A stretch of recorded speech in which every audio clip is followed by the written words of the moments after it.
Good afternoon, I'm Dianne Dorey. I'm the current Lewis County Assessor and running for re-election. The reason I'm running is because there's lots that I've done in the office over the last 16 years. I've been in the office for 39 years total. But the last 16 years there's technology, there's new practices, there's new principles that we've applied to make the office more efficient and better. And there's still some refinement that I want to do to those things. For instance, on annual reval.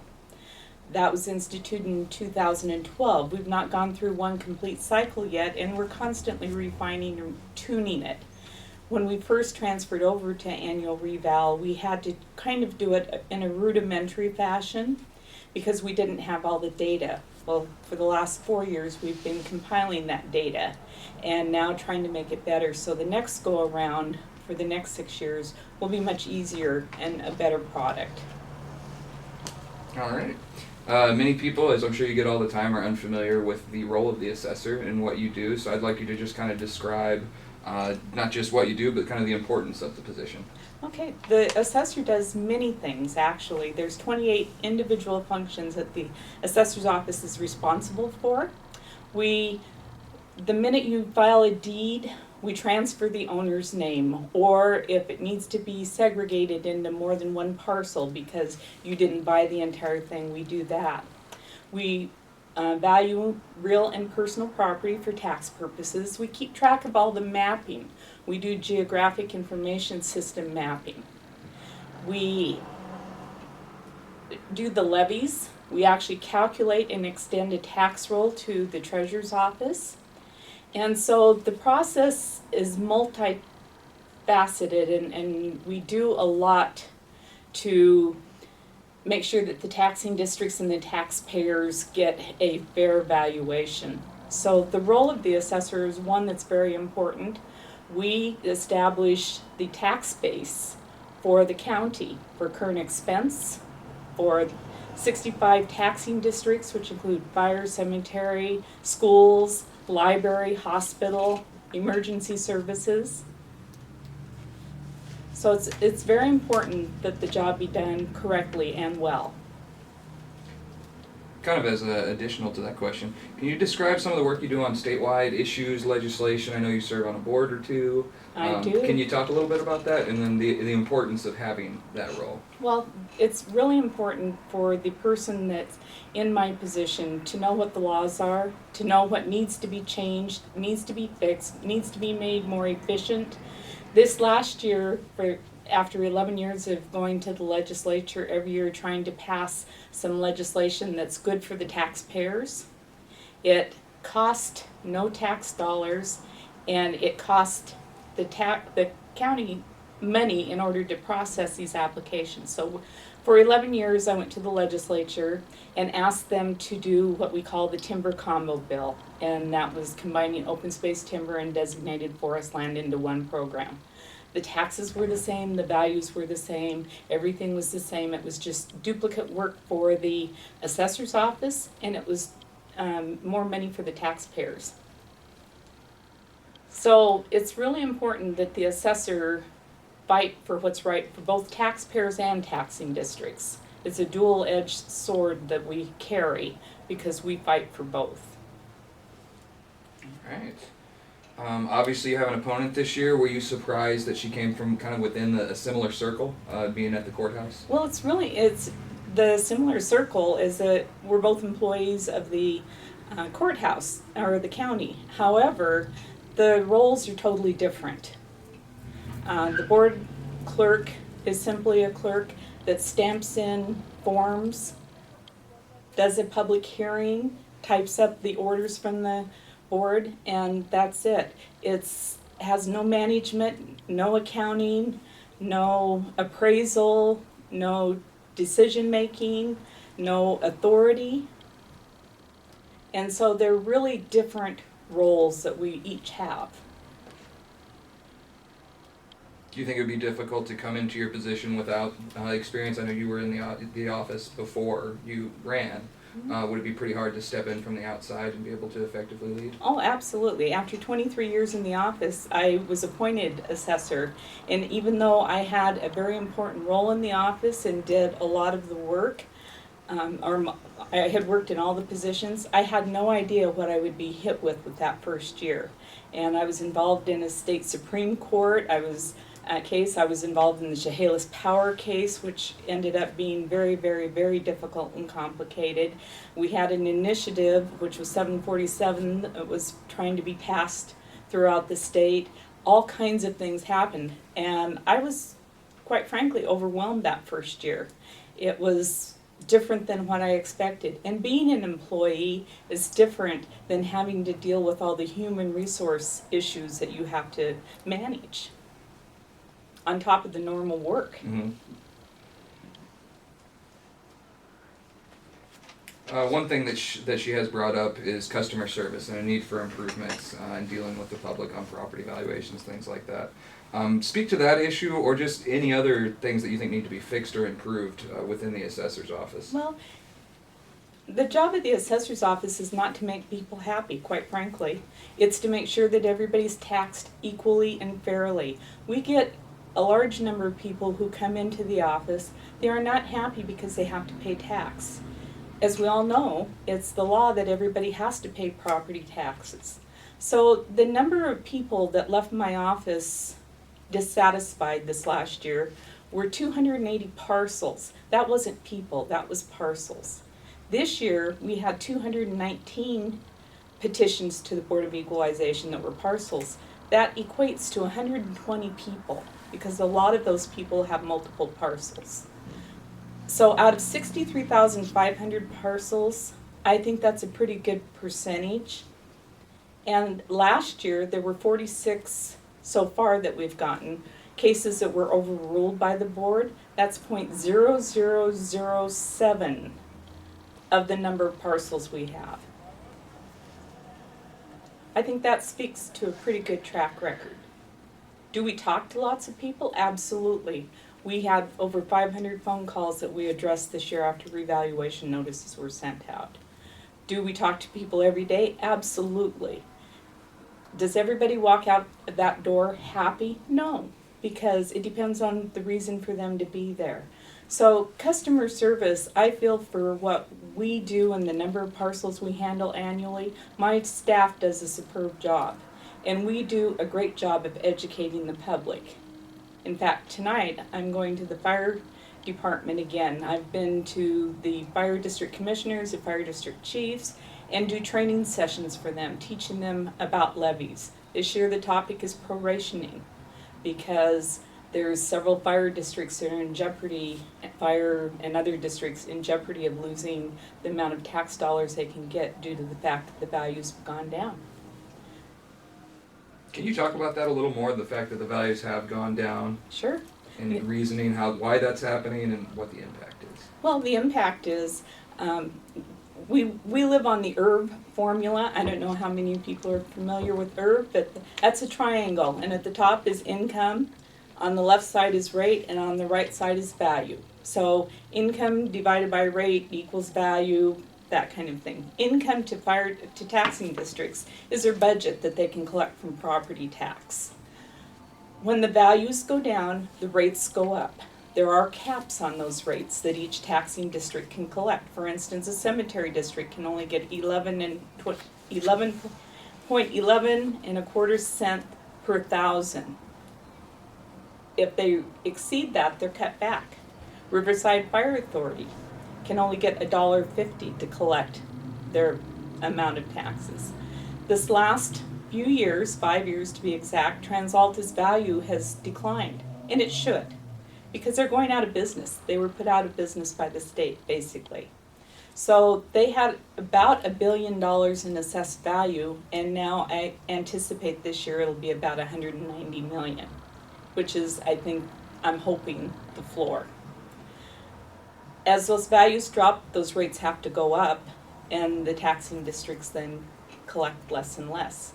Taxes equal services, so the amount of property tax they can collect is the amount of service that they can provide. Thank you. Just kind of explain how complaints on valuations, how are they handled when they come in? Somebody comes to the door, they're unhappy with, walk me through how they're dealt with. Okay, the minute somebody walks through the door, somebody greets them at the door and asks them what they would like to talk about. If it's a simple question, for instance, let's see, their value didn't go down because their house burned down or something. We may not know that. We don't have a crystal ball, contrary to popular belief. I do not have one sitting on my desk that knows what goes on everybody's property. That's a myth. So having said that, there are times that we don't know about things, so we simply give them a destroyed property form, or if they qualify for an exemption of some sort, we put them through that to that department or that person that handles that, or persons sometimes. And if it's a valuation question, we let them talk to the appraiser. We encourage them to talk to the appraiser.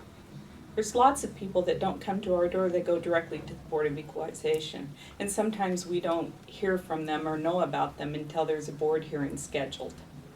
But we try and contact people before board hearings to cut down on the number of petitions. And I think 219 out of 63,500 parcels demonstrates that we do that fairly well. Or actually, I'll say very well. I'm impressed on your ability to call up all these numbers. Numbers are my game. Do you think your opponent, Candy, is she capable of leading that office? My honest opinion, I don't think she has the experience behind her. She may be a very nice person. She may have demonstrated leadership in softball, but I'll tell you, it takes more than a bat and a glove to do what I do. I brought with me today a list of all my appraisal hours that I have. I have 1,000 or more hours of appraisal training. I also brought with me the schedule of trainings for this year that were listed for 2014. I've had all of these classes that are on here. She's not taken one. I would not have been able to survive in my office this year because my chief appraiser retired on January 31st. I've had that job advertised nationally and locally since then. I've had one qualified applicant apply, and she took a job elsewhere because we didn't pay enough. So I'm doing that job. If Candy had to do it, she can't. She's not accredited, she doesn't have the training, she doesn't have the knowledge or the background. And if it's difficult for me to hire someone, I don't know where she's going to find them unless she can convince someone to pay them a whole lot more money. Thurston County had the same job open for 6 months at $120,000 a year. They finally hired somebody from the Midwest, and they paid for their relocation fees. What was the offer in Lewis County? The top is $73,000.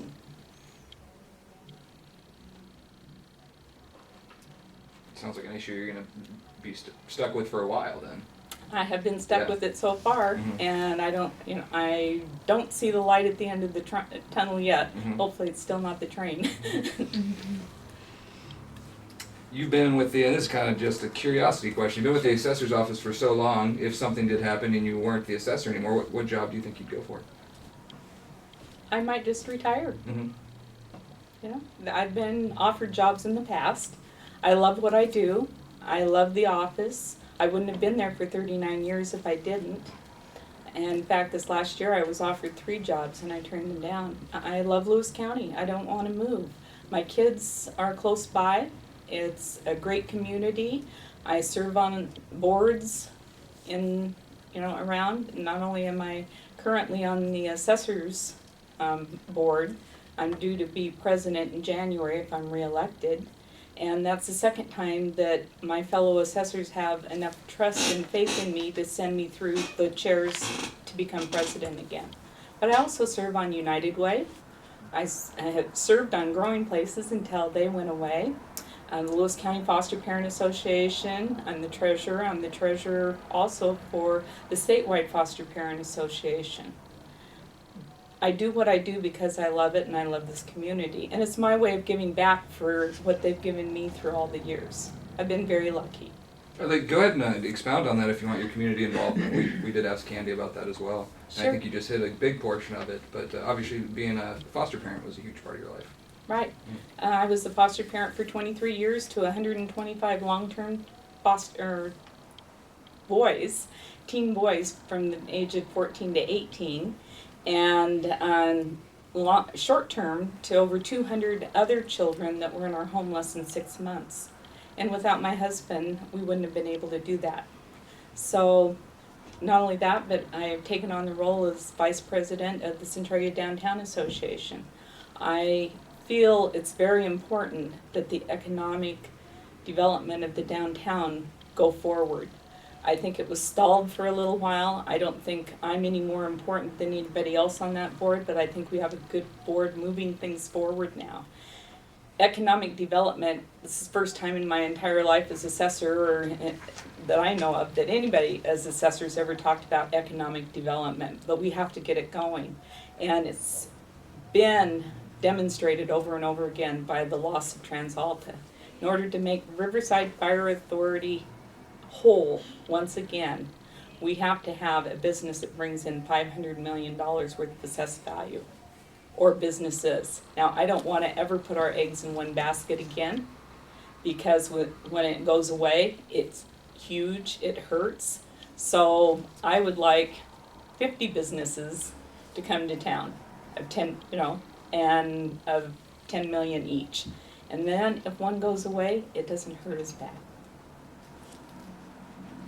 You're about 3.5 minutes left here, and I got one more question. It's a short one, so I want to give you an opportunity if there's something else you wanted to touch on that we haven't asked you. Okay. Well, I guess what I would like to talk about is the education and the background and the training. And 23 years in the office, again, I worked in every position. I was an on-the-ground, boots out in the field for 15 years appraiser, knocked on every door in Lewis County at least one time. Some of them up to 4 times over the years, because we used to be on a 4-year reval cycle. And so I think with the knowledge, education, background, and training and dedication I have to my community, that I deserve, people to hopefully support me again. And the final question is just one we're asking everyone, kind of just for fun. What's one thing about you voters don't know? What's one thing about me? Oh my gosh, there's probably several things. At one point, I did work for the Chronicle. I also worked for DSHS. But working from the Chronicle, I learned a lot. I managed the Chehalis office. Basically, I was the office manager is what they called me. But I learned how to write news articles. I took classified ads. I did circulation. I took care of 32 paper boys and about 50 motor route drivers in that area. I did a little bit of everything, so I was a mini Centralia office, and it taught me a lot about people and a lot about life. And I even wrote news stories. If you go back through, you can find news stories that I wrote. And so. Any other questions for anyone? I do have one more question for you. Sure. How do you feel about the use of pictometry by the county? I love it. The reason for that is because so many places now have locked gates. We try not to intrude on people's property, but the law says we have the right to. There's an actual RCW that grants the assessor's office the ability to be on people's property. So with pictometry, with so many people wanting their privacy, we can see the surroundings and what's happened with properties without us having to call people up and make appointments. I don't have the staff to do that anymore. In 1998, I had 26 employees. Today, I'm doing it with 16. And in 98, we had 46,000 parcels, and today we have 63,500. So we have to have technology to help us do a better, more efficient, clearer job. And you'll get criticism that you're violating privacy. What's your response to that? It's actually not violating privacy. We have the same images basically as Google Earth. If they shut down all the other sites that were similar to ours, I could understand that. But it's already out there. The technology is there and people use it every single day. Perfect. Anything else? I think that's it. All right, that was